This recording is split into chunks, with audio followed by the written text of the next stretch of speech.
Well, thank y'all for joining me this morning. So, we're going to be talking about creating a culture of success within your team. And just like last week's, I am pulling this off of the podcast that Melissa Eichenhorst and Rebecca Folks do. So, go listen to their podcast. Now, does anyone know the name of that right off the bat? Cast. It is the name of their podcast is Ambition Coalition. Thank you. Ambition Coalition. So yeah, if you have not listened to it, it's a really great podcast. And I just enjoyed this topic. So I put a workbook there in the chat, and that workbook goes along with their podcast. So it doesn't necessarily go along with what I'm saying to you guys. So I may not have the fill in the blanks that they have there. But go listen to the podcast, listen to both. I want y'all to listen to both what I have to share and what they're sharing, because sometimes it's always good to get different perspectives and just to hear things more than once. It kind of helps it sink in. And so last week we talked about three things that were, important for creating that culture. And so we're going to hit 4, 5, and 6 today. And so one of the ones that they talked about, well, number 4 for today is plugging into your company culture. Now, this one is something with convention coming right around the corner. It's kind of an easy one for us to really kind of like ride at the moment. So I feel like we kind of go through waves when it comes to, at least I know I do, when it comes to plugging in with our company culture. And I feel like we've seen kind of some, just, being real with y'all, some culture shifts with the change of our CEO. And I think some of us have kind of pulled back from leaning into that company culture. But I want you to think about, I know everyone on this call right here has been with Plexus for a while. I want you to think about how you felt when you were a new ambassador with Plexus and how we felt about like corporate, about, Plexus in general. Like there was this love for the company and there was this like listening in to anytime an executive talked was like it felt like we were a part of something. It gave you this feeling of being a part of something bigger than ourselves. And so I do think this is still something that's so very vital for our new people coming in. I think sometimes after you've been here a while, it seems like there's less of a need to lean into the company culture. Maybe we're like, okay, we have a great team culture going on here. This isn't necessarily as vital for me, but it is still very important for everybody that we're bringing into Plexus to experience that bigger picture of what we're here for. And so make sure, like Plexus offers a lot. They really do offer a lot. And sometimes it can be overwhelming with all the different calls going on.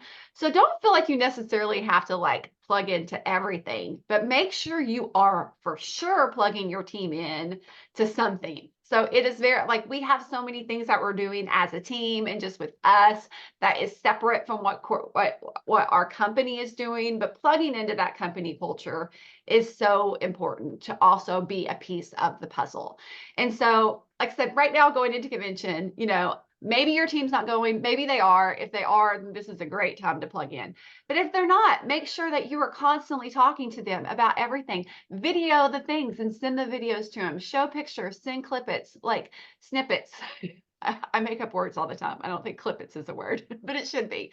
And so make sure that they are seeing this excitement that's happening from the corporate standpoint so that they're excited to want to be a part of it. And next year they want to go to convention. So we want to kind of create that FOMO this upcoming week and stuff and to help people want to be a part of the bigger picture. So plugging in with this company culture, it's not always it's also plugging in with the community of Plexus outside of our initial team. So like, linking arms with other leaders and hosting, joint team calls is a fun way to do that. Or being in these community groups that have more than just your team in them. So, there are other ways to like, cultivate these sideline relationships and help our team see that it is bigger than just us. So that is the fourth one within our creating this team culture of success. Number 5 is honestly, this is probably this should be up more like number 2 is that daily communication with your team. So I feel like this is just a really vital one because radio silence, anytime you like go silent with your team, that gives them permission to do the same thing. And so I want you to always keep in check and realize that the majority of the people on your team, they're not here to work a business. They're just not. They're here because they want something that gives them value to their life. They're here because, they love the products. Maybe they want to be able to, have a little spending cash to go buy something extra. They're not viewing this as a career. It's just kind of like a part-time fun hobby. And so if they're not hearing from you on a daily basis, that hobby just gets stuck on the shelf. I mean, think of how many different hobbies that we just start on a regular basis. I'll start a book and not finish it. I'll start, a sewing project and it's still sitting in a pile. Now, if somebody were there to tell me on a daily basis, hey, Nikki, why don't you go spend 10 minutes finishing that project today? I probably would do that, but I don't have somebody holding me accountable for every hobby that I do. And so think about, how important that is for your new people to come in to hear from you daily so that they stay in check, so that they keep doing the things and they keep the excitement stays high and they feel like they are being poured into. There's also like something really valuable about like just feeling like somebody cares about like your hobbies and your goals and your dreams and and that hobby does eventually become a dream and a bigger picture, and then before they know it, they're here for the business just like you are. And so that is the why this is so important for us to like keep that daily communication with our team. um Make sure they see your face and hear your voice. And it's not just a post in your team page. Going lives are so very valuable. It's also valuable because Facebook will notify them that you're live on the team page. So it's a lot less likely to be hidden. I know it's a lot of our, you can post 100 times and they won't see any of them, but going live, it just increases your odds of that being seen. And then messaging, sending them especially for your level ones. You don't have to message every single one of your level ones every day, but shoot, if you did, it may do amazing things for your business. But make sure you are at least messaging them on a semi-regular basis, and make sure you have a system that's holding you accountable to do that. Because it's so easy to say, okay, I'm going to message all of my level ones who are active and ordering once a week. And then if you have nothing to hold you accountable or no system to check in to make sure you're doing that, how likely is it that you're going to be consistent?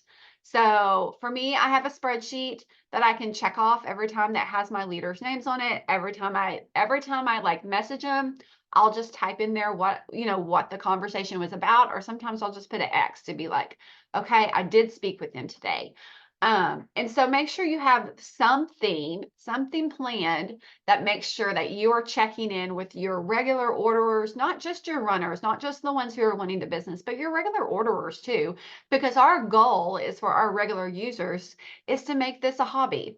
So that if they make this a hobby, they'll make this a dream. And so we want to like kind of move them up from one step to another. We can't go necessarily, usually we're not going to go straight from product user to, full out business builder, but let's just see if we can move them from product user to like a hobbyist. So, and then a hobbyist to a dreamer. So that is our fifth thing. And then our last thing that we're going to talk about today, my notes over, is recognition. So recognition, gosh, so I sometimes I falter at this one so much, and I don't know why, because words of affirmation, they really are my love language. This is my love language. And so for a lot of people, especially a lot of us who are in this industry, a lot of us are our moms, and we are doing thankless jobs daily. I mean, the things that we put into our families and the work that we do that is unseen is a lot. And so you don't want to come into this. You don't want these hardworking moms that we're bringing into this who feel unseen to start pouring into their Plexus business and to continue to feel unseen. So this is a real fast way for someone to be like, it's when times get hard for someone to just kind of check out. So, but if times get hard for them and they feel seen, the odds of them of sticking are so much stronger. So this is why recognition is so important. Rebecca said a quote in our podcast that said there's more hunger for love and appreciation in this world than for bread. And that quote came from Mother Teresa, is who said that. So I thought that was really, really so true and profound. Um, because it is, people want that love and appreciation. They want to feel valued. They want to feel like you see the work that they're doing. And so sometimes, there's some recognition. This is where I go through phases where the only shout outs I'm giving are the really obvious ones, like you win this month's prize, or you earned a trip or something like that. But start thinking outside of the box ways to recognize people. And recognition doesn't always have to be public. It really doesn't. Sometimes just reaching out privately and recognizing somebody and let them know, like, hey, I see you. Like, you do have some personalities that really love that public shout out, that public recognition, but you also want to make sure you are giving lots. For every public recognition, let's think about like giving them 3 privates on top of it so that they're hearing from you on a regular basis. They feel loved, they feel valued, and they feel appreciated by you. Um, and also, just think about it like parenting young kids. Like for me, like the way I raise my kids, I tried to do, of course, there's going to be consequences for negative actions, but you also try to like give lots of positive reinforcement for the behavior that you want to see. And so, and then when you're giving kids these, reinforcing what you want to see, more of that is they do more of that thing because they want to be recognized. They want to have that, that positive reinforcement. And it's the same with all humans. Like what gets recognized gets reinforced. And so the more you recognize something, the more your other teams are going to have that behavior. It's so interesting. I've seen this in Plexus so much where people have like, when 2 or 3 on a team start to win a prize, suddenly out of nowhere, a dozen more do the same. People who haven't even recruited a single level 1 yet this month will all of a sudden at the very end of the month go all in. And sometimes it's not for the prize. It's literally because they want to be recognized.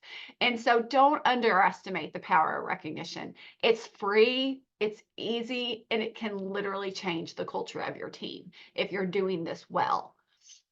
So those are the 3 things I wanted to focus on today. I'm going to just go ahead and like stop the recording here, and then we're just going to kind of chit chat about it to see if anybody has